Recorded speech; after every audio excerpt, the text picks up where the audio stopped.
निसर्ग हा माणसाचा खरा मित्र आहे, पण त्याच निसर्गात असलेल्या अनेक जीवांबद्दल माणसाला भीती वाटते, विशेषतः सापांविषयी. अज्ञान, अंधश्रद्धा आणि गैरसमज यामुळे सापांबद्दल अनेक चुकीच्या धारणा समाजात रुजल्या आहेत. मात्र या चुकीच्या समजुती दूर करून सर्पसंवर्धनासाठी अहोरात्र झटणारे काही निस्वार्थी कार्यकर्ते आहेत. आणि त्यापैकीच एक महत्त्वाचे नाव म्हणजे सर्पमित्र योगेंद्र विरकर.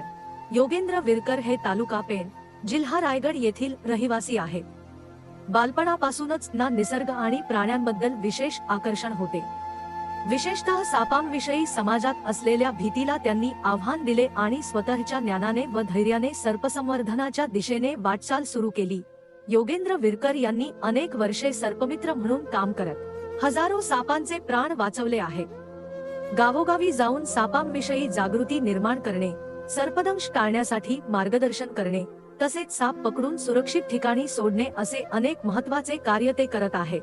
आजही ग्रामीण भागात तसेच शहरांमध्येही लोकांना वाटते की साप म्हणजे जीवघेणा प्राणी, त्यांना मारणे किंवा मारून टाकणे हेच योग्य आहे, अशी समजूत आहे.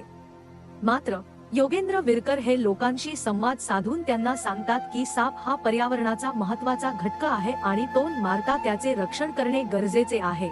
लोकांपर्यंत अधिकाधिक माहिती पोहोचवण्यासाठी आणि सर्पसंवर्धनाची जनजागृती करण्यासाठी सर्पमित्र योगेंद्र विरकर या नावाने ते फेसबुक आणि इंस्टाग्रामवर सक्रिय आहेत. त्यांच्या माध्यमातून ते सापांविषयी माहिती देतात.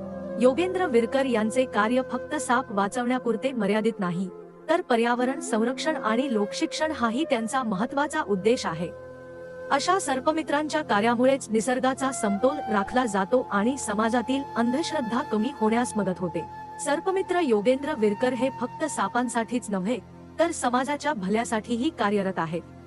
त्यांच्या अथक प्रयत्नांमुळे अनेक सापांचे प्राण वाचले आहेत आणि अनेक लोकांमध्ये सर्पांविषयी जागरूकता निर्माण झाली आहे.